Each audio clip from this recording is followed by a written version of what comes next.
보험사 담당자가 의료자문 동의서에 사인을 요청하면 이렇게 말씀하시면 됩니다.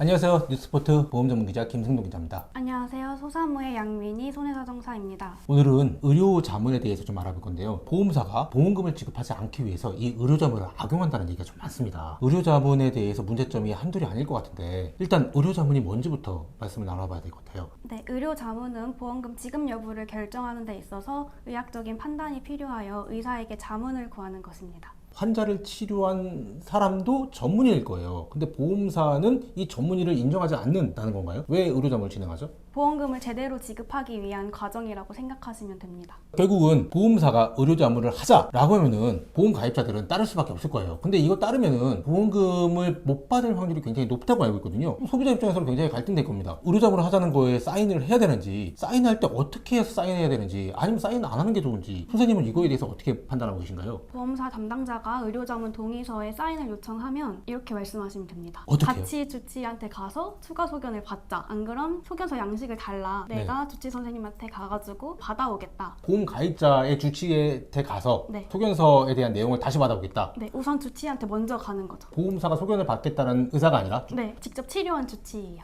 그런 방법이 있었네요. 그걸 보험사들이 많이 따르나요? 환자를 제일 가장 오래 본 사람은 환자의 주치의이기 때문에 분쟁이 되는 내용에 대해서 주치의 선생님의 명확한 소견을 받으면 보험사가 보험금을 지급하는 경우가 굉장히 많아요. 의료 자문을 실시할 때 환자가 어떤 주장을 할 수 있다는 거네요? 의료 자문을 하기 전에 해결할 수 있는 거죠, 이거는. 몰랐습니다. 환자의 주장을 보험사가 무조건 무시하고 의료 자문을 하는 건 아니네요. 네, 그쵸. 그런 확률이 있네요. 근데 또 문제는 주치의 선생님의 명확한 소견이 나오지 않았을 때. 주치의 선생님도 뭔가 뒤가 좀 저리거나 애매하다 이런 경우가 없진 않을 거잖아요. 그럴 경우에는 소견을 제대로 써지지 않겠네요. 부족하게 써주나요? 보험약관 제4조에 보시면 보험 수입자와 회사가 보험금 지급 사유에 대해 합의하지 못할 때 제3자를 함께 정하고 그 제3자의 의견을 따를 수 있습니다. 주치의의 소견이 충분하지 않았을 때 다시 의료 자문을 하자. 잠깐 정리하고 가면은 보험 가입자의 주치의의 소견과 보험사가 의료 자문을 할 때 분명히 보험사는 보험사한테 유리한 의료 자문을 받을 거예요. 그러면 보험 가입자가 보험사가 주장하는 쪽에서 의료 자문을 받기 전에 어떤 것들을 좀 주장하고 걸어야 되나요? 의료 자문 동의는 하지만 저희가 제출한 서류에 대한 증거력을 아예 무시한다거나 보험회사에서 제시한 의료 자문을 인정하기 싫으면 다시 제3의 의료기관으로 가자고 말씀을 하실 수도 있어요, 보험회사에서. 그럼 난 그건 하지 않겠다는 전제로 동의를 하시면 됩니다. 보험 가입자하고 보험사하고의 의견이 완전히 상충될 경우에 네. 다시 한번 제3의 의료기관을 갈 수 있는데 여기까지 가지 않겠다. 네. 그리고 내 주치의 소견을 무시하지 말아라라고 조건을 걸어야 된다는 거예요. 네. 이 내용은 저도 아예 못 들어봤던 내용인데 보험사들이 이런 보험 가입자의 주장을 받아주나요? 받아줘야 저희도 동의를 해주죠.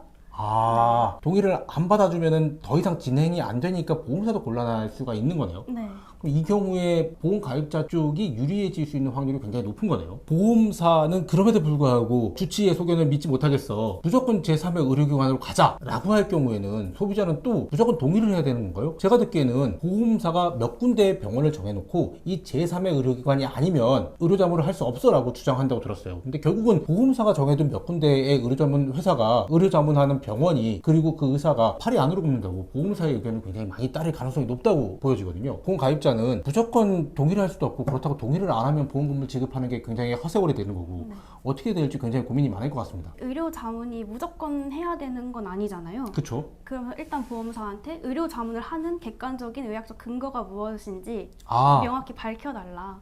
너네 왜 의료자문을 하는 거냐? 뭐가 부족해서 의료자문을 하는 건지 그거에 대한 서류를 받아야 되겠네요. 네. 그리고 전문의마다 다 의견이 달라요. 그쵸, 예. 그러면 누구 의견이 가장 맞을까요? 저는 환자를 가장 오래 본 주치의 소견이 가장 맞다고 생각을 하거든요. 네네. 근데 주치의 소견 인정 못하겠다. 여기 다른 병원 소견도 인정 못하겠다. 그럼 어떤 소견이 나와야 인정을 하는 건지 저희는 알 수가 없잖아요. 그쵸. 보험금을 안 줄 수 있는 소견이 나와야 인정을 한다는 말로밖에 들리지 않기 때문에 그렇죠. 네, 명확히 보험사의 입장을 아는 것이 왜 필요한지, 누구한테 받아야 인정을 할 건지, 근거가 뭔지. 네, 근거 뭔지 이런 거를 일반적인 소비자가 진짜 알기는 쉽지 않겠네요. 이런 주장을 하기도 쉽지 않고 결국은 전문적인 사람들한테 도움을 받아야 되겠네요. 사실 저도 이 내용을 전혀 몰랐거든요. 그럼 결국은 제3의 의료기관으로 갔어도 보험사에게 유리한 결과가 나왔다고 가정하죠. 그럼 무조건 포기해야 되는 건가요? 아니면 가입자는 또 다른 방법이 있는 건가요? 그럼 이제 전문가와의 상담을 통해서 해결해 나가시는 게 좋습니다. 그리고 또 하나의 문제점이 최근에는 보험사들이 특정 병원이나 특정 의사한테 의료자문을 받는 게 아니라 네. 의료자문 센터라고 있다고 들었어요. 네. 이 의료자문 센터가 보험사에서 보험금 지급을 담당하는 그쪽에 계신 고위관계자가 퇴직을 하고 나서 이런 의료자문 센터를 설립한다고 들었습니다. 보험사들은 이 의료자문 센터의 대부분의 의료자문을 맡긴다고 저는 들었거든요. 이 의료자문 센터 당연히 보험사 쪽에 유리한 자문 결과를 내놓지 않을까요? 당국은 이게 문제가 별로 없다고 보고 있거든요. 아직은 제가 최근에 금융당국 관계자하고 통화했을 때도 왜 그게 문제가 되냐, 환자 쪽의 주치의는 당연히 환자한테 유리한 거를 얘기할 거고 보험사가 자문 결과를 했을 때 보험사가 유리한 걸 할 거다. 여기서 합의가 되지 않으면 제3의 의료기관으로 갈 거고 제3의 의료기관 갔을 때 정확하게 따지면 되지 않냐, 문제가 없다라고 보더라고요. 근데 어쨌건 보험사한테 유리한 의료자문을 받을 때 이 의료자문 센터가 거의 무조건 보험사에 유리한 결과를 준다고요. 저는 굉장히 크게 문제가 있다고 보거든요. 그 의료 자문을 하는 자문의가 누군지 공개하지 않는 것이 네. 문제라고 생각을 해요. 근데 환자도 개인정보 동의를 하듯이 저도 자문의한테 개인정보 동의서를 받아서 자문의를 공개하면 좀 더 투명해지지 않을까. 그쵸, 투명해지겠죠. 왜 보험사들이 이 자문의를 아예 공개하지 않는지는 참 의문이 많습니다.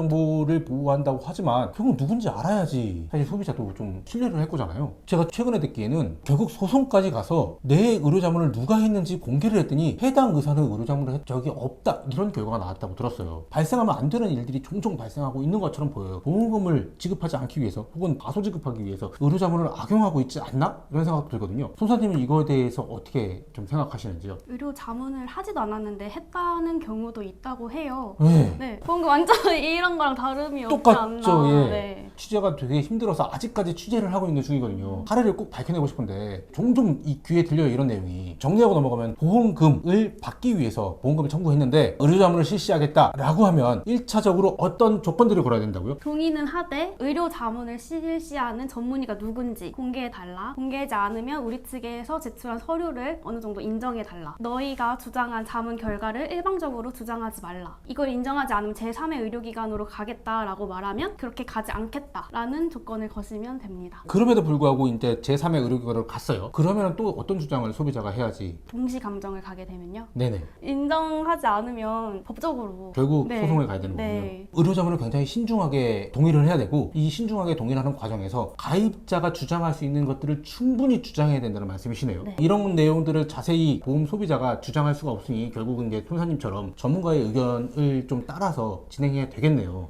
의료자문 사실 참 말이 많고 문제도 많은 것처럼 보입니다. 이게 2013년쯤에 의료자문 제도가 생겼다고 알고 있는데 그때는 보험금을 제대로 지급하자는 취지로 생겼다고 알고 있어요. 네. 근데 지금은 사실 보험사가 보험금을 삭감하기 위해서 굉장히 좀 악용하고 있지 않나라는 생각이 들거든요. 네. 의료자문 좀 제대로 진행했으면 좋겠고요. 손사님 말씀처럼 의료자문을 동의할 수밖에 없으면 동의를 하되 그 조건들을 보험 소비자들이 좀 많이 달고 동의해 주셨으면 좋겠습니다. 이상으로 오늘 영상 촬영해 주셔서 감사하고요. 마치도록 하겠습니다. 감사합니다.